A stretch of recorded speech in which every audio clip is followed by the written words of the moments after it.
Mnogi vozači kojima je zbog kršenja saobraćajnih propisa izrečena mera zabrane upravljanja vozilom na određeno vreme ne znaju od kada im teče vreme zabrane. Kada sudska odluka nakon 15 dana od donošenja postane pravosnažna, sud o tome obaveštava teritorijalno nadležnu policijsku stanicu.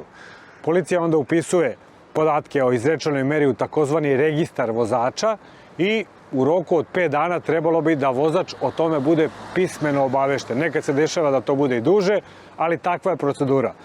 To znači sve dok ne dobijete od MUP-a napismeno kad vaša zabrana počinje i kad se završava, do tad slobodno možete da vozite. Odlaganje ove zaštitne mere možete tražiti samo ako za to postoje opravdani razlozi, iako zabrana koja vam je izrečena nije duža od 6 meseci. Zabrana upravljanja vozilom može biti odložena za najviše 30 dana od dana kada je saopštena okrivljenom.